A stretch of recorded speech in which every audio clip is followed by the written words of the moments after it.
আমাদের যে 6 মোকাম আছে সেই মোকামের আপনারা যারা ভক্তবৃন্দ আছেন তাদের কাছে কৃতজ্ঞতা জানানোর জন্য, কৃতজ্ঞতা প্রকাশ করার জন্য আজকে আমরা হাবিলি বাড়ির পক্ষ থেকে আমরা 2 ভাই সহ আমাদের নুসরাত মেম্বার সাহেব, আমাদের সুলমান যে আমাদের প্রধান বয়াতি, আমরা এসেছি শুধু আপনাদেরকে কৃতজ্ঞতা জানানোর জন্য। এবং কৃতজ্ঞতা কি কারণ? কারণটা হচ্ছে আমাদের প্রত্যেকটা কর্মের ভালো ফল যদি আমরা আশা করি তাহলে কেউ না কেউ ত্যাগ স্বীকার করতে হবে। ত্যাগের মাধ্যমেই ভালো জিনিস পাওয়া যায়। 61 হিজরির 10ই মুহররম, তার আগে আমাদের দয়াল নবীজি উনি দুনিয়াবি সকল শান্তি ত্যাগ করার কারণে শান্তির বাণী পৌঁছে দিয়ে গেছেন। এবং ইমাম হুসাইন আলাইহিস সালাম কুরবানির মাধ্যমে, ত্যাগের মাধ্যমে ইসলামের দুবন্ধ সূর্যকে আবার জাগ্রত করে দিয়ে গেছেন। আমরা আজকে মুসলমান হিসেবে দাবি করতে পারি। আজকে আমরা দেওবন্দ ইউনিয়নবাসী প্রেম কুরবানি দিয়েছে বিদায় আমরা অষ্টগ্রামের লোকজন মহরম করতে পেরেছি। তার কৃতজ্ঞতা জানানোর জন্য আমি আপনাদের কাছে এসে উপস্থিত হয়েছি হাবিলি বাড়ির পক্ষ থেকে। কারণ সারা পৃথিবী যেখানে মূল কেন্দ্র, যার স্মরণে আমরা এই শোক মাধ্যম গুলা করি, সেই ইমাম হুসাইন আলাইহিস সালামের রওজার মধ্যে ইরান এবং ইরাক যারা রাষ্ট্রীয়ভাবে মহরম করে, যারা রাষ্ট্রীয়ভাবে তাজিয়া মিছিল করে, তাদের এলাকায় তাজিয়া হয় নাই, রাষ্ট্রে তাজিয়া হয় নাই। কিন্তু আমরা যার অনুসারী, আমরা যার মাধ্যমে এই মহরম নিয়ম নীতি পেয়েছি, সেই সৈয়দ আব্দুল করিম আল হুসাইনি আলাইহি রাহমাতুল্লাহ আলাইহি, উনার সঙ্গে ইমাম হুসাইন সাহেবের সম্পর্কটা কি আজকে উনি একটা প্রমাণ দিয়েছেন এই গত 10 তারিখে। প্রমাণ, ইমাম হুসাইন সাহেব নিজের বাড়ির তাজিয়া বন্ধ রেখেছেন, কিন্তু আব্দুল করিম আলাইহি সাহেবের বাড়ির তাজিয়া উনি পৌঁছায় দিয়েছেন।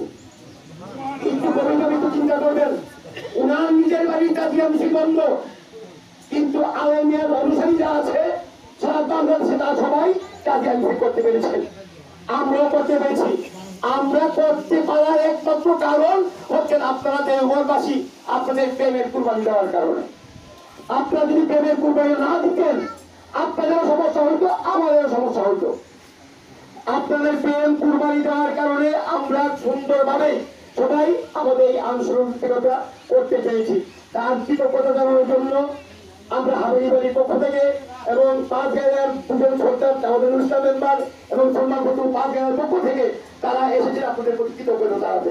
তাহলে আমি জানি আশিকের মনে আঘাত দেওয়া মানে আল্লাহর গায়ে আঘাত লাগে। আমি আপনাদের মনে আঘাত দিয়েছি, আপনাদের মনে কষ্ট দিয়েছি এবং আজকে 198 বছর 198 বছর যাবৎ এই মহরম অনুষ্ঠান, মহরম সৃষ্টি থেকে জড়িত।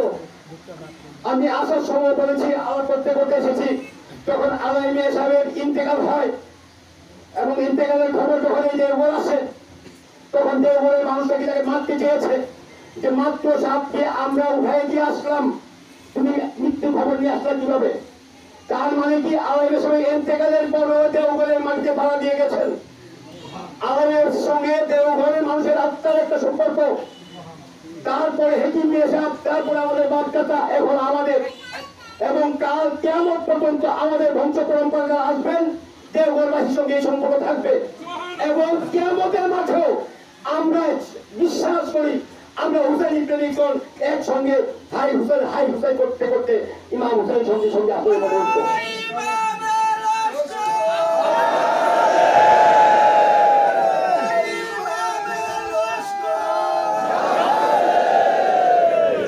তাই আমি ছোট্ট একটা ঘটনা বলে শেষ করবো। প্রত্যেকটা জিনিসের একটা নেতৃত্ব আছে। নেতৃত্ব থেকে যখন কোনো মেসেজ আসে, সংবাদ আসে, তখন সবাইকে মেনে চলতে হয়। মেনে চললে একটা সুফল পাওয়া যায়। যেমন আমাদের দয়াল নবীজি ওহদের যুদ্ধের মধ্যে বিজয় অবস্থায় কেন ওরা জানজান মুবারক শহীদ হইল? কারণ উনি কিছু লোককে দায়িত্ব দিয়েছিলেন, এই পাহাড়ের মধ্যে তোমরা থাকবা। যারা ওহদের যুদ্ধের ইতিহাস পড়েছেন তারা জানেন, তোমরা এখানে থাকবা, আমাদের যুদ্ধে হারি এবং তিথি যাই হোক প্রাণ ত্যাগ করতে পারবে না। কিন্তু দুঃখের বিষয়, যখন তারা দেখলো কাফিররা হেরে গেছে, কাফিররা চলে যাচ্ছে, সবাই গণিমতের মাল জোগাড় করছে, তখন তারা সবাই তো লেগে গেছে, তখন তারা আবার এই জায়গা ছাইড়া দিয়া তারা গণিমতের মাল সংগ্রহ চলে গেছে। এক কাফের লক্ষ্য করে দেখে যে এই জায়গা তো খালি, তখন তারা পিছন থেকে হামলা করে নবীকে আত্মবরণ শহীদ করে এবং এই যুদ্ধে মুসলমানরা পরাজিত হয়। যদি নবীজির কথা শুনে তারা এই পাহাড়ের মধ্যে দাঁড়ায় থাকতো, তাহলে কিন্তু বিজয় নিশ্চিত ছিল। আপনাদের কাছে আমি কৃতজ্ঞতা প্রকাশ করছি, আপনারা আমাদের নির্দেশ মানার কারণে, আপনাদের প্রেম ত্যাগের কারণে আজকে আমরা অষ্টগ্রামবাসী আমাদের আপনারা কর্মকাণ্ড করতে পেরেছি।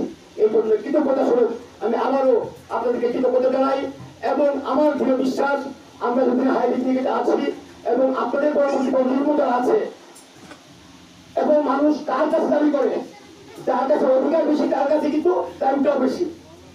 আমি প্রথমে আসছি দেওঘর এই কারণে তারা আমার কথা শুনবে, তারা এবং শাসন করে কাকে যাকে বেশি মায়া করে তাকে শাসন করে এবং আমার বিশ্বাসটা আপনারা রেখেছেন, তার জন্য আমি কৃতজ্ঞতা জানানোর জন্য আমি পাঁচগাঁয়ের সরকার সহ আমার বড় ভাই বর্তমানে এখন পাঁচগাঁয়ের ভাইস মহোদয় সভাপতিত্ব করেন, কারণ এটা হচ্ছে হাবিলের যে বড় সন্তান থাকে তারা এই দায়িত্ব পালন করেন। আমাদের প্রিন্স ভাই আমাদের বাড়ির সবার বড় এখন, উনি এই দায়িত্ব পালন করছেন আমাদের মাতৃসভার পর থেকে, উনিও আসছেন আপনাদের কাছে কৃতজ্ঞতা জানানোর জন্য। আমি আল্লাহ যদি কোনো মনে কষ্ট দিয়ে থাকি আমাকে মাফ করবেন, আপনারা যদি কষ্ট রাখেন তাহলে আমারও নাজব হবে না। আমি মাফ চাই, কারো মধ্যে যদি আঘাত দিয়ে থাকি এই আঘাত থেকে আমাকে মুক্ত করবেন এবং আমরা আগের মতোই যাতে সবাই মিলে সুন্দরভাবে চলতে পারি এবং সবাই ধর্মীয় অনুষ্ঠানগুলো একসঙ্গে করতে পারি এই আশা রেখে আবারও কৃতজ্ঞতা জানিয়ে আপনাদের কাছে মাফ চাইয়ে আপনাকে আমাকে মাফ করেছেন নাকি? আলহামদুলিল্লাহ, আমি মাফ পাইলাম, আমার আত্মশান্তি হইল, আপনারা খুশি হইলেন। আশা রাখি আর এমন পরিস্থিতি মনে হবে না, কারণ কিন্তু সারা বিশ্বের যে একটা অবস্থা এবং একটু বিশেষ আছে জরুরি আইন ভঙ্গ করে আপনারা কিন্তু গিয়েছেন এই অস্ত্রটাতে, এই বলে মানুষ জরুরি আইন ভঙ্গ করেও অস্ত্রটা পিছিয়ে নিয়ে গেছে এবং তাও লাঠি নিয়ে এইভাবে পারত। কিন্তু এইবার মানবতার একটা দাবি ছিল, কারণ ইমাম হুসাইনের শিক্ষা তো মানবতার শিক্ষা, ইসলাম ধর্মের শিক্ষা মানবতার শিক্ষা, যখন মানবতার দোহাই আছে তখন কিন্তু কিছু ত্যাগ আমাদের করতে হয়। এতে গোলপাশে কিন্তু আমি আবারও কৃতজ্ঞতা জানাচ্ছি, বিশেষ করে আমাদের সবাই মোকামে যারা আছেন তাদের কাছে আমি কৃতজ্ঞতা জানাচ্ছি, আর এখানে মা বোন যারা আছেন তাদের কাছে কৃতজ্ঞতা জানাচ্ছি, আমাদের হাবিবের পক্ষ থেকে, পাঁচ গায়েলা সবার পক্ষ থেকে এবং আমার ব্যক্তিগত পক্ষ থেকে। আশা করি আপনারা আমাকে কর্মসূত্র দৃষ্টি দেখবেন এবং আমাদের ধর্মের কর্ম কাজগুলোকে আমরা সুন্দরভাবে করতে পারি এবং আগামী দিনে আমরা সবাই সম্মিলিতভাবে আদায় করতে পারি, এই আশা রেখে আমার সঙ্গে করছে। আসসালামু আলাইকুম ওয়া রাহমাতুল্লাহি ওয়া বারাকাতুহু। নবী ভক্ত, অলি ভক্ত, মুর্শিদ ভক্ত, পাঞ্জাতন ভক্ত, হুসাইনি ভক্ত ভাইরা, আমরা প্রায় বছর যার কারণে এই পাঞ্জাতন অনুসারী হচ্ছে, যার কারণে আমরা এই পথ অবলম্বন করতে পারছি, কিন্তু এই জায়গাতে আমরা যাইতে পারি না, কিন্তু একটি কারণে, যেই কারণ আমরা মানি, একটি কথা আমার ভাই বলেছে, ইসলাম ধর্ম খুব শান্তির ধর্ম, ইসলাম ধর্ম চাই না গন্ডগোল, চাই না ঝগড়া ফসদ, কিছু চাই না, চাই শুধু শান্তি। আমার ভাই বলেছে, আমাদের ফায়েজ হাসান বাবু সাহেব বলেছে, আমরা এটাকে কেন্দ্র করে আমাদের মুর্শিদ কেবলা বলেছে আমরা নীরবতা পালন করছি, কিন্তু আমাদের ভিতরে আলাকার শেষ হয় নাই যে আমরা কেন যাইতে পারলাম না, কোথায় কেন, কোথায় খুলে, কোথায় মিলিটারি, আমরা কিছুই ভয় করি না। হুসাইনি বংশের লোক, হুসাইনি ভক্তের লোক, কেউ কোনো পরোয়া করে না, কে মারবো কে ধরবো তা পরোয়া করে না। যাক, আমার ভাই নিষেধ করেছে, হয়তো রাষ্ট্রীয় ভাবে ভাইয়ের উপরে কোনো চাপ পড়তে পারে, এই হিসাব আমরা অনেক দিক কল্পনা করেছি। আর না হয় আমরা যাইতে প্রথমে আমাদের সাথে তারার গন্ডগোল হইল, তারা কি মিলিটারি আমাদের কারো করতে পারল না। তাই আমরা সবাই ধৈর্য সহকারে আছি। আমার সবাই বলেছে আমরা শান্তি কামনা করি। এই বলে আমার বক্তব্য আমি শেষ করছি। আসসালামু আলাইকুম ওয়া রাহমাতুল্লাহি ওয়া বারাকাতুহু। কেন আসার কারণ আমাদের কাছ থেকে উনি পাইছে বিদায়, উনি আজকে এই কৃতজ্ঞতা প্রকাশ করতেছে। কৃতজ্ঞতা কোনটা? যে উনি আয়া বলছে যে এবছর হাবলি বাড়ি যাওয়া যাবে না, সেটা আমরা মানছি পুরোপুরি ভাবে। পুরোপুরি মানার পরে উনি সন্তুষ্ট হয়ে আজকে উনি আসছে এই ইউনিটার কারণ আমাদের মানতে হবে আজকে যে আমরা মহরম পাইলাম তার ওসিলা পাইলাম, এবং মহরম যে কতটুকু আমাদেরকে ভবিষ্যতে পরকালে সুগম করবে এবং সহযোগিতা করবে এটা আমরা অনেকে জানি না। আমরা মুসলমান, আমাদের উপরে নামাজ পর্যায়ে আইন আমাদের নামাজ পড়া, কিন্তু এই পর্যায়ে আইন একত্রে যদি নামাজ না পড়ি তাহলে কি আমাদের এটা আমরা জানিও রেখে এক ওয়াক্তে না পড়লে 2,88,000 বছর দুর্নীতি। তাহলে এই পর্যায়ে আইন আমরা কেউ পালন করতে পারতেছি? যত বুঝুর বুঝতে হোক, কিন্তু এই এক ওয়াক্ত নামাজ অনেকেরই বাধা হয়েছে। তাহলে এক ওয়াক্ত যদি বাধা হয় 2,88,000 বছর দুর্নীতি লাগে, তাহলে কেউ এই সরকারের আশা করা যায় কোন লোক করতে পারবে না। এবং যে নামাজ যে আইন সেটা এমন ভাবে আমাদের উপরে আইন করেছে, আমরা যখন কোন যানবাহন দিয়া অর্থাৎ নৌকা দিয়া কোন জায়গায় গেলাম আর এই নৌকাটা ডুবে গেল, এই অবস্থায় যদি আমরা সাঁতার কাটি আর নামাজের ওয়াক্ত, তখন ইশারার মধ্যে নামাজ আদায় করা লাগে। নামাজ পড়া বা ইমেল হয়ে কেউ আশা করতে পারবো আমরা একমাত্র পারি এই যে আমাদের পাকে পাঞ্জতন এদের কিছু গোলামি করে যদি কোনো কিছু আশা করতে পারি, এর বাইরে কোনো আশা নাই। তাহলে এই গোলামি করা বিষয়টা খেয়ে দিয়েছে, আজকে খেয়ে দিয়েছে আমাদের করতে পারলাম। এদের গোলামিটা আমাদের আশেপাশে অনেক গ্রামগুলো আছে, এরা কি গোলা পারতেছে? এদের কত দুর্ভাগ্য। কিন্তু আজকে আমরা এই পাখি পাখিদের গোলাম করার যে সুযোগ সুবিধা এটা কোথায় থেকে আসছে? এটা একমাত্র আসছে এই হাবলি ব্যক্তিটা হযরত আলামিয়া সাহেব, উনি আমাদেরকে এই মহরম দিয়ে গেছে। না হলে কিন্তু আমাদের এই সৌভাগ্য হলো না আমরা এই পাখি পাখিদের দিন গোলামি করা।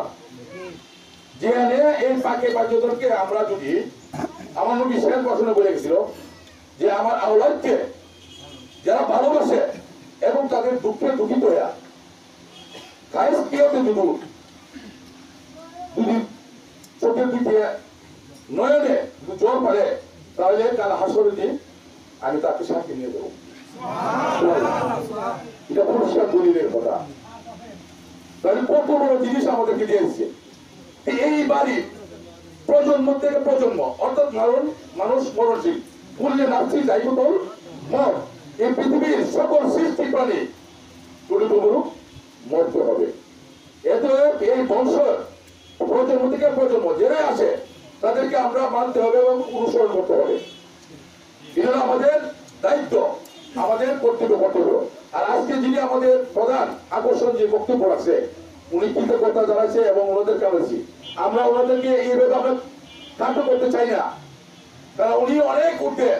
কারণ আমি ওনাকে সম্মান করি না, ওনার বাড়িকে সম্মান করছি, উনি আলাইমের অনুসরণ করে আমরা সম্মান করতেছি। এই বাড়ি যদি একটা কুকুর আছে তাহলে আমরা এটা তাদেরকে বাঁচার কাজ মনে করবো, ঠিক না? বিশেষ করে এই যে মহরম সম্পর্কে যে কোনো কিছু আসুক এদের অনুসরণ ছাড়া আমরা কিছু করবো না এবং করিও না।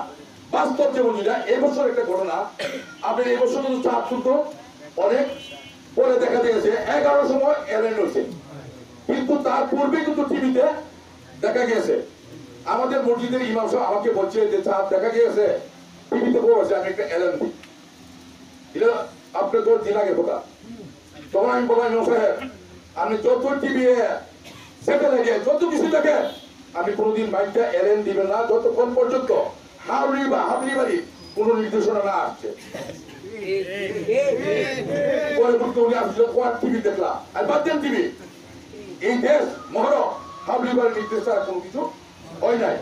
পরবর্তী উনি প্রায় 10:30 পৌনে 11 বাজে উনি আমাকে ফোন দিছে যে সকল সাহেব একটা ফোন দিছে স্যার দেখে গেছি আমি ঘোষণা দেওয়ার জন্য।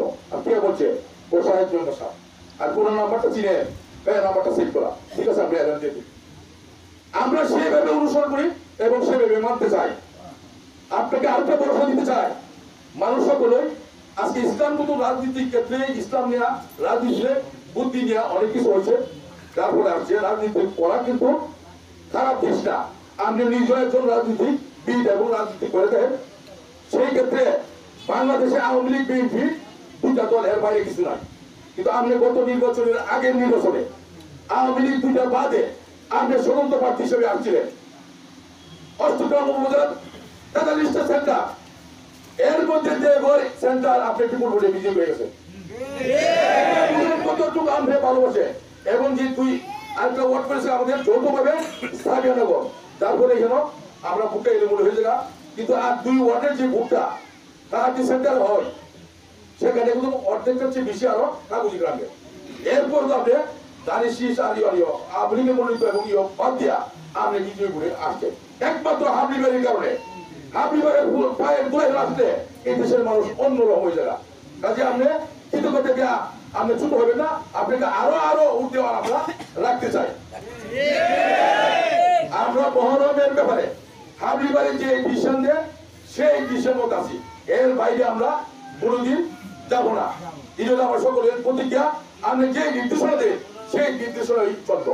কিন্তু মেম্বার সাহেব বলছে আপনার নির্দেশনা যদি না আসতো সেখানে আর্মি মিডিয়া আপনার মিলিটারি কোনো কিছু পারতো না। আপনি যে কোনো সম্পর্কে ধারণা আছে, আমরা আরো 22 বছর পূর্বে আপনার এই মহরম নিয়ে অনেক কিছু আমরা কষ্টকর মাটি করে আসছি, কারণ আমরা হাবলি বাড়ি যাবো। এইভাবে আমরা আপনাদেরকে মানি, ইনশাল্লাহ ভবিষ্যতে আরো বেশি করে আপনাদেরকে মানবো এবং আপনাদের নির্দেশনা মতে আমরা বাকি দিনগুলা চলবো, সেগুলো আমাদের প্রতিজ্ঞা। এই নিয়ে আমি